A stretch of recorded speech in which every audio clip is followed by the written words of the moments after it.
أيها الأحبة الكرام، إن من أخطر داء دب في جسم أمتنا هذا وسرى في كيانها وأفتك مرض يتعلق بحياة الإنسانية جمعاء هو العصبية العمياء. ولا شك في أن العصبية هو داء العضال والوجع القارس وظلام الأسود، ودلالة العمياء بها يقوم العداء والخصام ويزال الحب والوئام وتتفرق الأمم والملل وتنشق عصا اتحادها. فلما بزغ فجر الإسلام وسطحت تعليمه الغراء وأطاح بهذه الظاهرة الهدامة وأعطب هذه الباعثة دمارة، وأول تدبير دبره النبي صلى الله عليه وسلم بعد الهجرة هو التجفيف الجذور العصبية السائدة في العرب بين الأقوام والقبائل، فأخى بين المهاجرين والأنصار وألقى في قلوبهم بذرة الحب والوداد، فأصبحوا أمة واحدة، ربهم واحد، نبينا وقائدهم واحد، مجتمعين تحت راية واحدة، مؤثرين على أنفسهم ولو كان بهم خصاصة، فنعم القدوة السحابة ونعم الأسوة هم.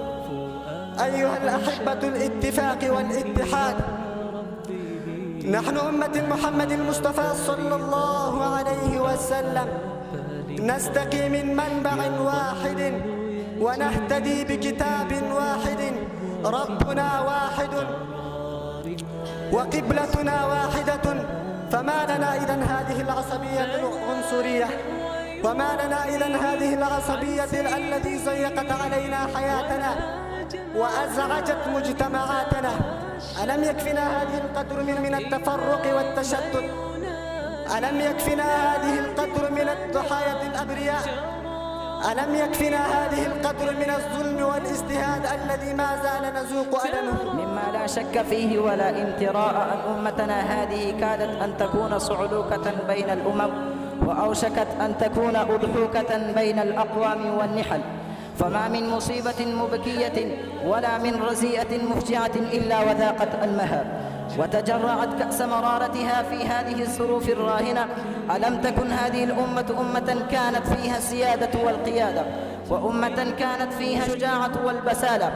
ألم تكن هذه الأمة أمة كانت عزائمها خفاقة وقواها إلى السمو حراكة؟ ألم تكن هذه الأمة أمة كان لها أمير واحد وراية واحدة هدفها واحد مقاتلين بسيف واحد؟ رحمكم الله، أخبروني، ألم نكن نحن من دانت لهم رقاب الملوك والسلاطين وعنت لهم وجوه الجبابرة والطواغيت؟ فأين ذهبت هذه الأمجاد والمفاخر؟ وأين تلك السيادة الناجحة والقيادة العادلة؟ سلوا أنفسكم، لماذا تأسد علينا هؤلاء الأوباش والأوخاش؟ ولماذا تكالبت علينا شراد الأمصار ونزاع البلدان؟ فليس لهذه الأسئلة المطروحة إلا جواب واحد، ألا وهو أننا تركنا الجهاد، تركنا رمز سعادتنا وعزتنا وسر قيادتنا وسيادتنا، وأحببنا الدنيا وكرهنا الموت. صدق رسول الله صلى الله عليه وسلم حيث قال: لئن تركتم الجهاد وأخذتم بأذناب البقر وتبايعتم بالعينة ليلزمنكم الله مذلة في رقابكم لا تنفك عنكم حتى تتوبوا إلى الله وترجعوا على ما كنتم. تعالى في القرآن الكريم: وقضى ربك ألا تعبدوا إلا إياه وبالوالدين إحسانا. وقال أيضا: فلا تقل لهما أف ولا تنهرهما وقل لهما قولا كريما. انظروا، الله يقول: لا تقل كلمة أف وهي كلمة صغيرة، لكن الله نهانا عنها، فكيف بمن يضرب في وجه والديه أو يضربهما أو يعصيهما؟ هذا من الحقوق من أكبر الكبائر. هل تعلم أن الجنة تحت أقدام الأمهات؟ نعم، قال النبي صلى الله عليه وسلم: الجنة تحت أقدام الأمهات، أي إذا أردت أن تدخل إلى الجنة فأطع أمك وأقبلها وساعدها وقبل يداها وقل لها: شكرا يا أمي، وقل لأبيك: جزاك الله خيرا يا أبي. ما الذي يجب علينا فعله الآن؟ أن نساعدهما في البيت ولو بأشياء إخوتي وأحبتي في الله، ويا من مستقبل الأمة معقودا بكم وبتضحياتكم، لم يعد خافيا على التأمل في صفحات تاريخ هذه الأمة المرحومة المنكوبة حاضرا، القوية الشامخة ماضيا، أننا كنا أعز الناس خلقا وسيرة، وأقوامهم قوة وشوكة، وأحبهم منهم إليه.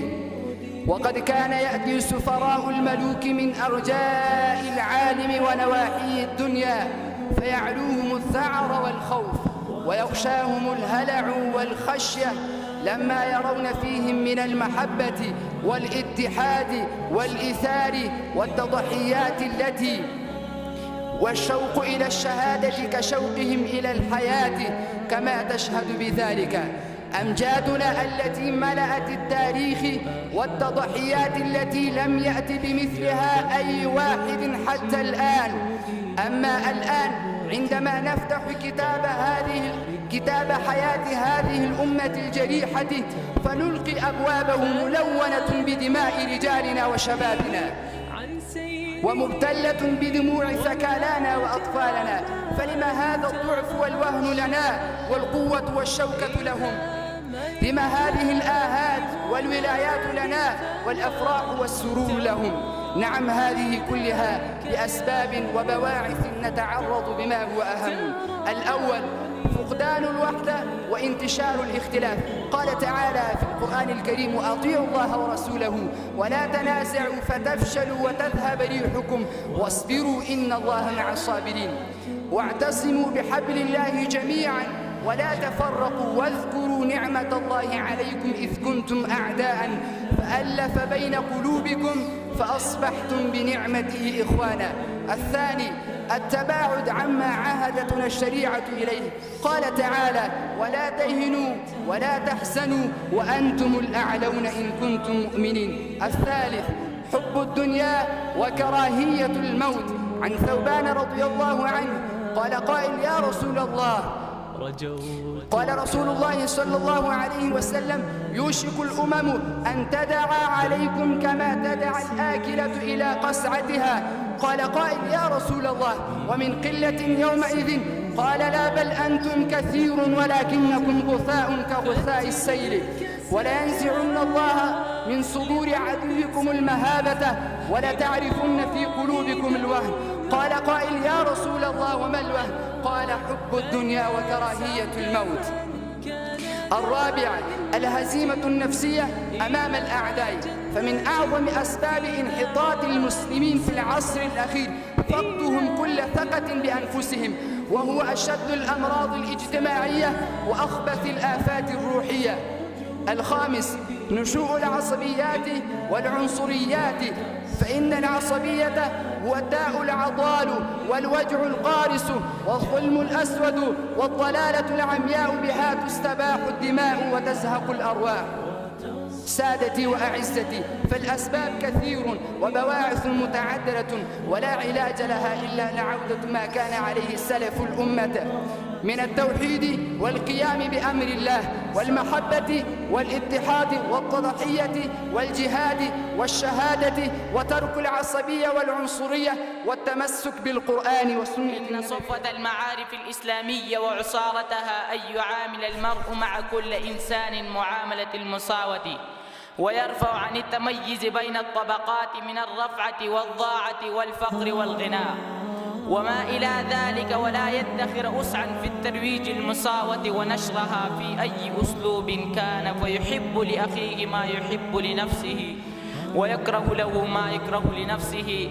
وهذا هو الشيء الذي يدل على كمال الإيمان المرء، ولكن انعكس وضع المجتمع اليوم. كل يفكر لنفسه ولا يفكر لغيره، ويبغي له كل طيبات من الرزق والملبس ولا يبغي لأخيه إلى أدنى من هذه الأشياء، بل يشق على نفسه الطعام أخيه وملبسه فاخر ومسكنه شامخ. فليفكر الإنسان الله الذي خلقه من ذكر وأنثى وأكرمه بكل نواع من النعم ألا يميز بين عبادي ولا يعامل معهم معاملة عدم المساواة ونشرها في أي أسلوب كان فيحب لأخيه ما يحب لنفسه. من أجل ذلك وصفهم الله في القرآن بهذا ويؤثرون على أنفسهم ولو كان بهم خصاصة. وقد ألقى رسول الله صلى الله عليه وسلم درس المساواة إلى أمة القيامة ونشرها في أي أسلوب كان، ولا لأبيض على أسود ولا لأسود على أبيض، إلا بتقوى كلكم من آدم وآدم من تراب. الوقت هو حياتنا، ومن ضيع وقته ضيع مستقبله. أحبتي، سيكون موضوعي مشتملا على 3 محاور وحادثة واقعية عن أهمية الوقت. المحور الأول: قيمة الوقت في الإسلام. الإسلام عظم قيمة الوقت وربطها بالعبادة والعمل الصالح. قال النبي صلى الله عليه وسلم: اغتنم 5 قبل 5، ومن بينها فراغك قبل شغلك وحياتك قبل موتك. فالعاقل هو من يعرف قيمة دقائقه وساعاته. المحور الثاني: خطورة ضياع الوقت. قال الحسن البصري رحمه الله: يا ابن آدم، إنما أنت أيام، كلما ذهب يوم ذهب بعضه. من أضاع وقته في اللهو ندم يوم لا ينفع الندم. فكل لحظة تمر لا تعود، فاغتنمها قبل أن تفوت. والمحور الثالث: كيف نحافظ على الوقت؟ هناك طرق عديدة للمحافظة على الوقت. الطريقة الأولى: نظم يومك بين العبادة والعمل والراحة. والثانية: ابتعد عن المهليات الكثيرة. والثالثة: استغل أوقات الفراغ فيما ينفعك. والرابعة: تذكر دائما أن الموت قريب، فاعمل لما بعده. والآن أريد أن أقدم لكم حادثة واقعية عن أهمية الوقت. يروى أن أحد العلماء المشهورين في أوروبا في القرن الماضي كان حريصا جدا على وقته، حتى إنه كان يقسم يومه بالدقائق والثواني. وفي يوم من الأيام جاءه أحد أصدقائه يطلب لقاءه، فقال له العالم بلطف: يمكنك أن تجلس معي 10 دقائق فقط، لأن بعد ذلك عندي موعد مع العلم. فجلسا يتحدثان، وبينما هما في منتصف الحديث نظر العالم إلى ساعته فقام واعتذر قائلا: انتهى الوقت المخصص للزيارة، والآن يجب أن أعود إلى عملي، فالوقت هو حياتي، وإن ضيعت وقتي فقد ضيعت حياتي. وقد أصبح هذا العالم من أعظم المخترعين في زمانه، لأنه كان يعرف قيمة الوقت ولم يسمح للكسل أو التسويف أن يسرق. قد أخبرنا الله عز وجل أن لذة الإيمان تعطي المؤمنين أعظم وسيلة للسرور في الحياة الدنيا وتجعل حياتهم طيبة. لذة الإيمان قال عنها سيدنا إبراهيم بن أدهم رحمه الله: لو علم الملوك وأبناء الملوك ما نحن فيه من السرور والنعيم إذا لجادلونا على ما نحن فيه بأيام الحياة على ما نحن فيه من لذة العيش وقلة التعب. يا عباد الله، لذة الإيمان بالله تعالى أنه فعال لما يريده، وأنه إذا أراد شيء قال له كن فيكون، وأنه لا يعجزه شيء في الأرض ولا في السماء، وأنه بيده ملكوت كل شيء، وأنه لا يشرك في حكمه أحدا، وأنه يجير ولا يجار عليه، تجعل العبد في سعادة. لأن هذا لله العظيم وعد أهل الإيمان بقوله تعالى: الله ولي الذين آمنوا، وبقوله تعالى: إن الله يدافع عن الذين آمنوا، وبقوله تعالى: ذلك بأن الله مولى الذين آمنوا وأن الكافرين لا مولى لهم. أهل الإيمان ارتاحت قلوبهم، فكان اعتمادهم وتوكلهم على الله وحده. وهذا سيدنا إبراهيم عليه الصلاة والسلام يقول له جبريل عليه السلام عندما كان يلقي في النار: ألك حاجة يا إبراهيم؟ قال: أما إليك فلا. فقال: حسبي من سؤال علمه بحالي. وفي رواية رفع إبراهيم عليه الصلاة والسلام طرفه إلى السماء ودعا الله تعالى وقال: حسبي الله ونعم الوكيل. فنزل إليه جبريل عليه الصلاة والسلام وقال: يا إبراهيم، ألك حاجة؟ قال: أما إليك فلا. فقال: سل ربك. فقال: حسبي من سؤال علمه بحالي. فقال الله تبارك وتعالى: يا نار كوني بردا وسلاما على إبراهيم. سبحان الله. هذه إن الجهاد في سبيل الله منزلة عظيمة من منازل الدين، ذروة سنامه الإسلام، به ترفع راية الإسلام وتدفع حرمات الإسلام وتسان الكرامة الأمة وتدفع الفتنة. قال الله تبارك وتعالى في كلامه المجيد: انفروا خفافا وثقالا وجاهدوا بأموالكم وأنفسكم في سبيل الله ذلكم خير لكم إن كنتم تعلمون. يا زملائي، الجهاد ليس مجرد قتال بالسلاح، بل هو بذل الجهد في نصرة دين الله بكل وسيلة مشروعة، بالكلمة، بالمال، بدعوة الحق، وبمجاهدة النفس على الطاعة. في هذه الأيام شغل جميع الناس بالتجارة، والجميع يركضون وراء الدنيا، وقد ترك جميع الجهاد في سبيل الله ودفاع الإسلام، وكل إنسان غارق في حب الدنيا وتفكير بها. يا إخوة الكرام، إن الأمة التي تترك الجهاد فتصاب بالذل والهوان، كما قال نبينا صلى الله عليه وسلم: إذا تبايعتم بالعينة وأخذتم أذناب البقر ورضيتم بالزرع وتركتم الجهاد فسلط الله عليكم بذل لا ينزعه حتى ترجعوا إلى دينكم. فلنجدد الإيمان في قلوبنا ونحيي روح الجهاد في أنفسنا، جهاد النفس، جهاد الكلمة، وجهاد الدفاع عن الإسلام وأهله. في هذه الزمن يتخلصون الناس أنفسهم. يقول بعض الناس: لا وجود للجهاد، قد انتهى الجهاد، ولكن الجهاد لا ينتهي. قال ابن القيم رحمة الله: الجهاد باق إلى يوم القيامة، وهو سبب في عز المسلمين. إنا نسألك علما نافعا ورزقا طيبا وعملا متقبلا. اللهم إنا نسألك العفو والعافية في الدنيا والآخرة. قال: ربنا ظلمنا أنفسنا وإن لم تغفر لنا وترحمنا لنكونن من الخاسرين. اللهم اجعل في آخر كلامنا لا إله إلا الله محمد رسول الله.